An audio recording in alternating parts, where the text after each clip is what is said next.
Hey guys, thanks for tuning in to another episode of Tennis Talks. James here, and I will be patching in a guest soon enough, but I wanted to have a quick chat about, I suppose, the current situation with Irish tennis. I know certain clubs are closed, certain clubs are fully open, some clubs have banned juniors from even being on the premises or playing, and there's obviously a debate to be had as to whether clubs should stay open or close. And my opinion is for the moment they should stay open. I think from what I've seen, people are practicing social distancing, etc. And I've been thinking about this a lot, and I think the health and mental health benefits outweigh the risk of the coronavirus being passed on from one player to another, essentially, is the worry. And I've been thinking about just general little guidelines as to what one can do if they are choosing to play tennis.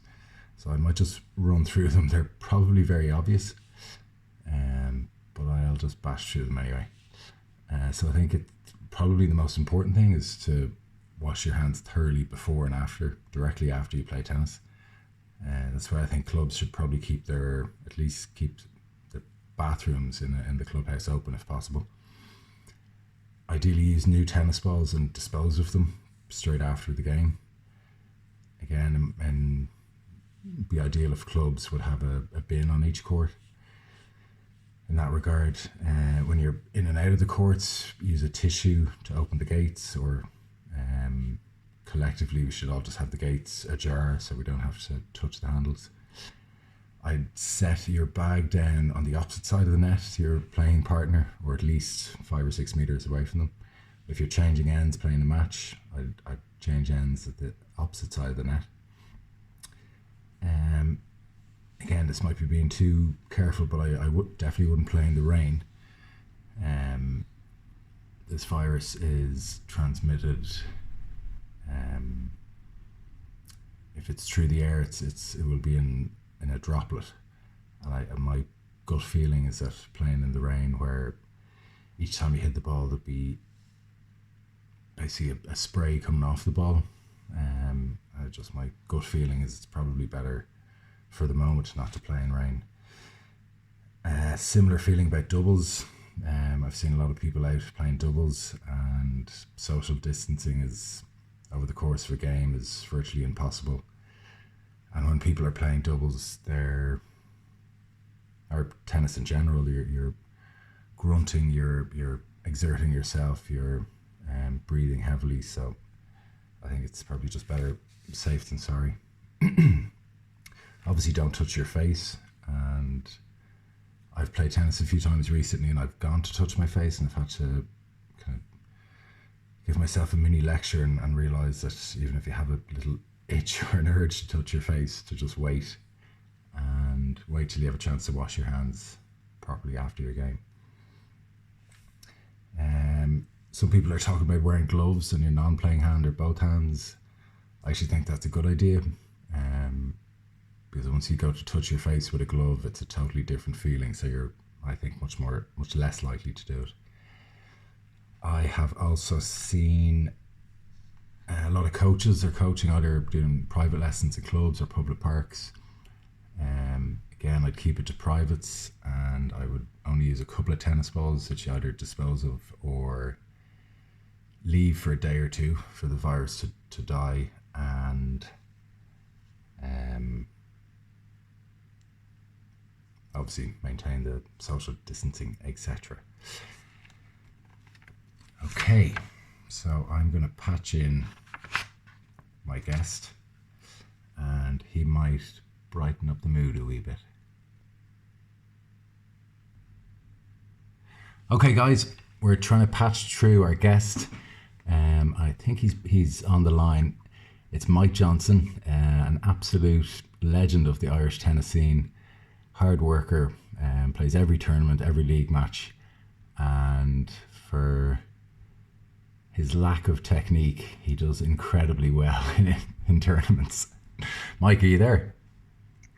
Hey Jim, How's it going? how's it going? How are you? Not too bad. Yeah, I not too suppose a bad. little bit bored with these Yeah. recent times. Yeah.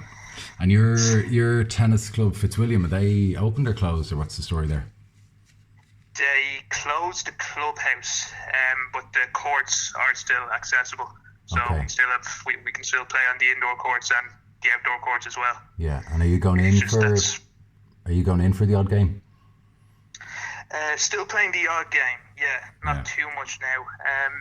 Obviously, there's a lot of people who are taking the virus very, very seriously, and Yeah. so the courts actually aren't as busy, but sort of nice. It's easier to get a game now. Yeah. My office is actually still open, so Okay.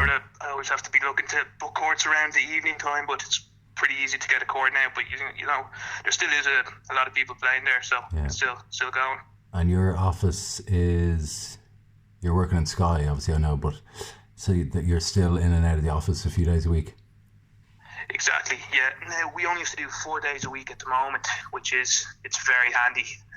It's just basically we had to limit staff, due to the virus, obviously, and Yeah. social distancing and stuff. So we can't Okay. be as near Yeah. each other in the office. But Okay. yeah, it's nice just doing 4 days a week now, I must say. Yeah, I know. I've gone from doing 7 days a week to none, which is nice in a way, but the boredom does kick in. Yeah, I can imagine. So let's. I texted you earlier saying you might want to prep a funny story. So let's hope you have one. Yeah, no, I have one here. Trying to keep it as PG as possible. Yes, please do.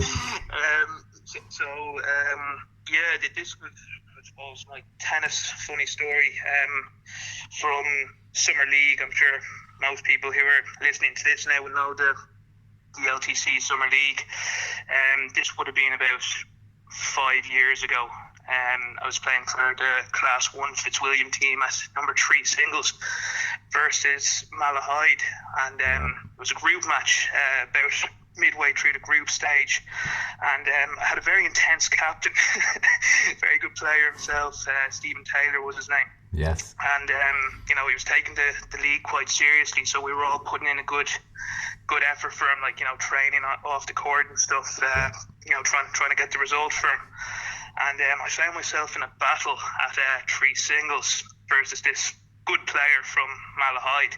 But was he from Malahide, or was he from some other part of the country? He was from Malahide. Oh, yeah. really? Now it was also about scorching sun, 25 degrees. Now I know for the top players that's not even hot to them, but this was pretty hot for me. So we're having sort of 15 to 20 stroke rallies on average, and all of a sudden, it gets the fourth in the third to him, the guy who I'm playing. Can we say his name? I remember this story now. Simon Harkin. Yes. A battler. Yeah, so we're having a battle anyway, and everyone else is finished at this stage. Obviously in Summer League there's 7 per team, so obviously the match was maybe getting a little bit rowdy at times as well, over a few tight calls.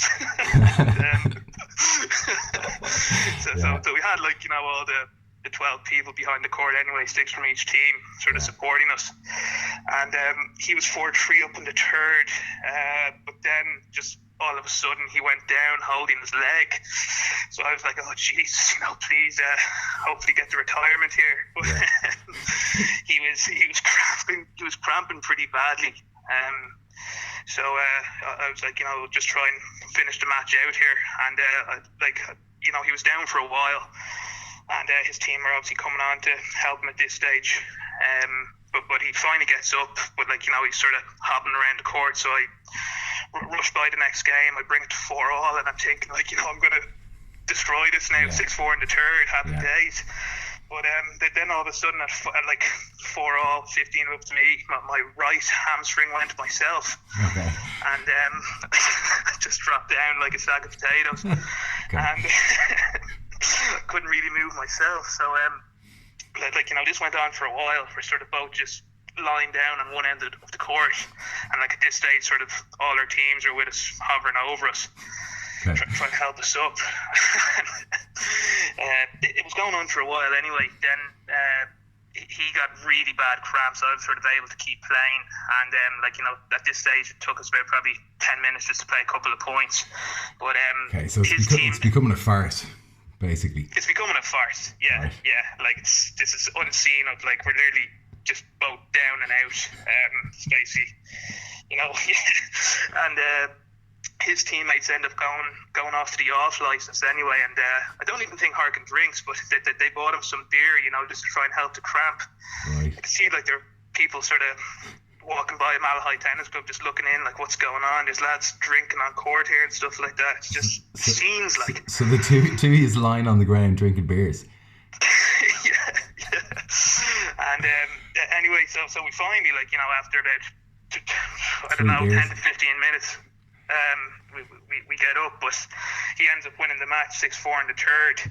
I couldn't really finish it because I think at one stage Steve was actually stretching my right hamstring, and then all of a sudden my left leg went at the same time. So I was just completely done. But then we lost that. But then 2 weeks later we were actually playing Riverview, and it was a really hot summer's day as well, but we were actually playing them indoors. And I'm sure for those of you who are listening who have played in Riverview, you can probably it can be a cauldron in there. I put in a good 2 weeks of fitness. Actually didn't drink or anything. I was being a healthy boy, and last match of the campaign I come up against this guy from Cork, this guy called Daniel Maloney, and having a great match with him. The same thing happens anyway. I think we're tied at 2-2. I'm playing 3 singles against Dan Maloney, and we're the last guys on court. It ends up going to 6-6 in the third set after about 2 hours and 45 minutes. And the exact same thing happens again. Oh no, the two is. Yeah, well, not to him this time, but me. I just with both legs, double cramp, went down, team on again, trying to sort me out. They had, tell me they brought you beers. Tell me they brought you beers onto the court again, did they? There were no beers this time, but I could barely finish the match. But obviously Dan won 6 in the third, and then they had to just basically pick me up and pull me into the car on the way home. I couldn't walk. But, that's funny. Safe to say I wasn't playing much singles after that. No. That was the start of my doubles years. Yeah. Good, clean stories, Mike. Yes. Okay, so my backroom staff have been working on a name for the quiz, so we've decided we are going to call it the Champ Breaker. So, Mike, are you ready to play the Champ Breaker? I'm ready. Okay, question 1. Yeah. What is the head-to-head record between Djokovic and Nadal?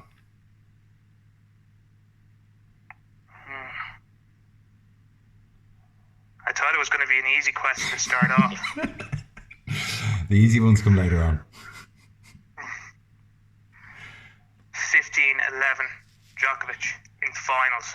I know that, but if you're talking about overall head-to-head, I honestly would not have a clue. And do you know what? When I was checking out these questions earlier, I was nearly going to go the head-to-head finals one, but I thought that might be too difficult. That's the one that springs to my head. There'll be a provisional bonus point. Okay, next question.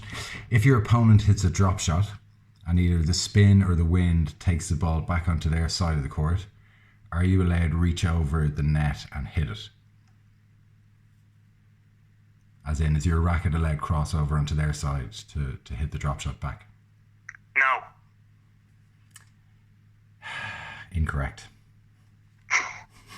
You can't. I thought with the new rules that if the racket you can't. crosses the net, no, you can't reach over the net when the ball is travelling on its way to your side. But if it bounces on your side of the court and then goes back with the wind or spin, you are allowed to hit it then. Controversial. Well, you can Google it later. Okay, question 3. What brand of tennis racket does Naomi Osaka use? Babolat. Yonex. Okay, still 7 questions left.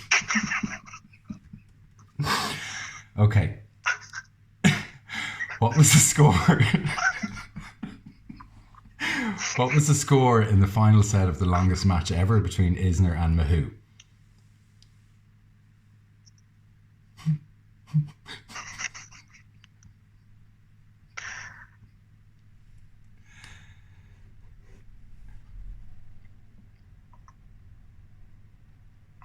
$66-64. No, 70-68. Still 6 left. Okay, please get this one, given what my job is. What is natural gut string made out of?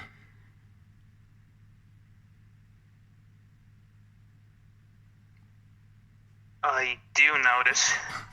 I remember getting it in the shop so many times. And Nigel was always saying it to me. Don't talk about that shop. Animal intestines. Yes, I'll give you that. Normally cows or sheep. Yeah. Next question. Okay, we're on 1. Does the first one not count? The one where I We'll got come the back to it. 15-11? We'll come back to it. Okay. Who was the only player ever to beat Federer, Nadal and Djokovic in the one tournament?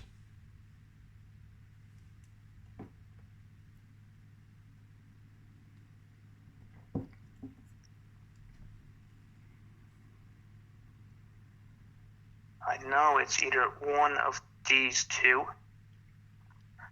Just trying to think here.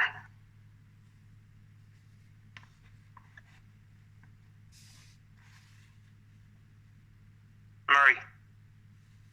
No, Nalbandian. Albanian. Now, if I'm wrong, I didn't even Google that one. I just think I know the answer. You can come back to me. Okay, still on 1. Okay, you got to get this. What is Roger Federer's wife's first name?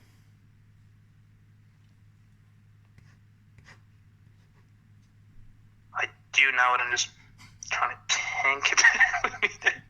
1 second.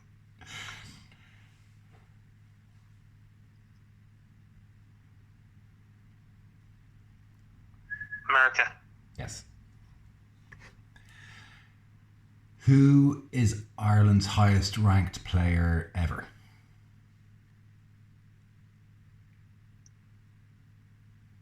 This is an easy one. Come on.